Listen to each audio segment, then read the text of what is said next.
Hello, Division 4. We're going to do a little current events, rethinking fast fashion. I'm going to try doing this where I'll read and highlight, and you can follow along and do the same to practice and to use the skill of skimming and scanning and also using your highlighter. So it's called Rethinking Fast Fashion. Ella Kim Merritt, she doesn't buy new clothes, none. She quit 4 years ago in grade 10, so she's just a high school student. Why no new clothes? At first, it was a 1 year challenge. She set for herself, now it's a waste. Now it's a way of life. And that's how it usually starts, right? It usually starts with doing something, and then if it's a neat idea, it sticks, you go for it. I did it for a full year, says a 20-year-old university student. Then I realized there was no way I was going back. It was really easy, so she says. It wasn't really that big of a sacrifice. Good word, sacrifice meaning, of course, giving up something. Like many young people, she used to buy fast fashion. That's clothing that's cheap and trendy. It's often sold in big chain stores. Those would be like the name brand stores at the mall and whatnot. The trendy clothes got worn for a short while, and then they're discarded. Discarded, of course, means being thrown away. Miss Kim Marriott saw a video about the industry. She saw what happened to all those unwanted clothes. So, you wear them for a short time, and what do you do with them?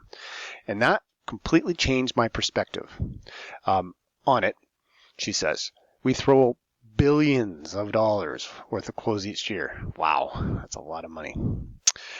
This waste didn't fit with her goal.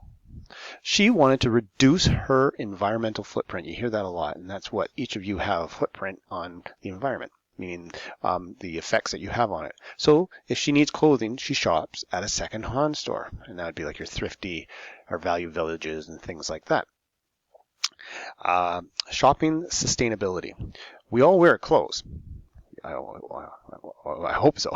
So our buying habits in this area have a global impact. It means that it affects the whole world, doesn't it?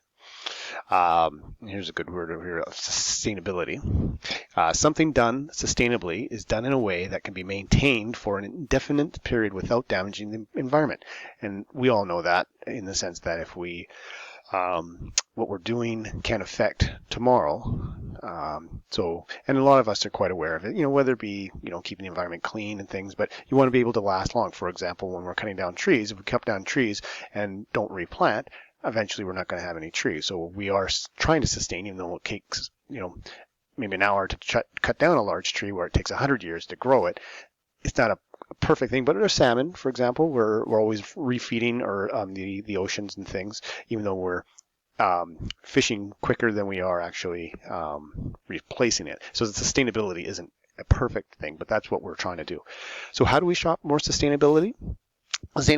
By not buying cheap things and discarding them. Pretty straightforward. Buy good stuff. And then keep it for a long time by changing the way we think and act. Most of us buy too much clothing. Ain't that the truth? I'm guilty of myself. We buy more than we need. Then we have to clear out our closets, right? I'm pretty sure a lot of us, with all this time we have on our hands right now, we might be doing something like that where we go through and go, I haven't worn this in a year. And that's usually a good marker. You kind of think, oh, I haven't worn it in a year. Maybe I should get rid of it. However, some of us are, well, I don't want to get rid of it quite yet. Because, of course, that's the day you get rid of it. The next day you're like, oh, I really wish I had that shirt. Going on to the next. By one estimate, 85% of unwanted textiles, that's clothing, in North America ends up in landfills. And we know landfills are the dump, right? That's where the garbage goes. Some leak dyes in the environment because, of course, it gives the colors to the clothing. At least 2 Canadian cities have banned textiles from their landfills, which means you can't throw them away in the garbage. They were receiving too much. Some clothing ends up recycling boxes instead. Recycling clothes. There's an idea. That sounds better. But very little is actually recycled. That's because it's costly and it's difficult to turn old clothes into new garments. What the idea is that you, kind of like with bottles and cans, you melt it down or you put it all together and make new fabrics. It can be done, however, very costly, and then therefore you're going to be spending a lot of money on making those clothing. Instead, these clothes may be shipped to countries in Africa and Central North South America. So we're talking your third world countries. They are sold in secondhand clothing markets, like the Value Villages. Trouble is, much of the clothing isn't good enough to be sold. It ends up in landfills.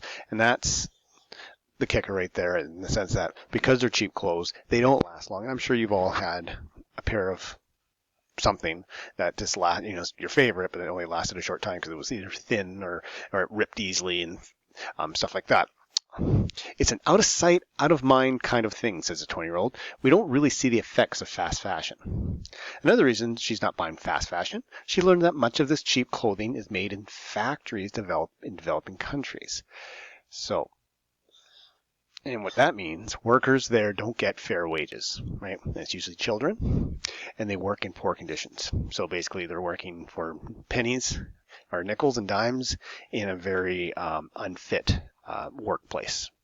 Probably not a lot of safety measures, if any, and they're probably working very long hours, and they're probably, like I said, just children. What can we do with this unwanted clothing? Experts suggest you can find a way to give your clothing a longer life. Perhaps you can repair instead of replace. Get a hole in your knees, get a patch.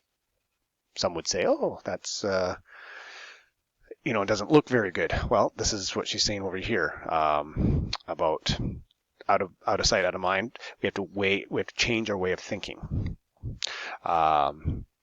Or pass unwanted clothes to a family or friends who might want them. We've all done that with the older or younger sister, right? Hand-me-downs. But how about to friends or to friends who have younger people?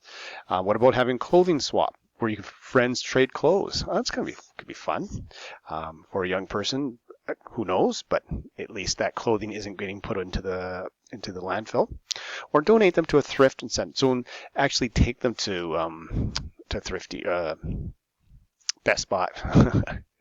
Value Village, and actually make sure our one of the big brothers are these what's the other one, Salvation Army, where you actually take it to them, and then you don't expect any money, but at least they're going to be giving it to someone who will definitely use it. But the most important advice: don't buy so much. So what do Mellow's words, it's out of sight, out of sign, out of kind thing mean to you? Well, that's something we can talk about tomorrow. Did you know the clothing industry is one of the most polluting in the world? I did not actually know that. So it makes a lot of pollution for producing greenhouse gases that contribute to climate change. We all know what that is, right? And that's when the ozone is affected, and when basically our Earth is heating up and the polar caps are melting and making our oceans get deeper, bringing up a lot of different things by changing the degrees of the ocean, changes life, and so on and so forth. That's for another day, though. So, having said that, we're going to try doing this online, and that was our current events. And tomorrow, we will probably be doing some questions to do this with this, but at the same time, just trying this out to see how this worked, and hopefully you were able to follow along. And if not, you can replay this video. Until next time.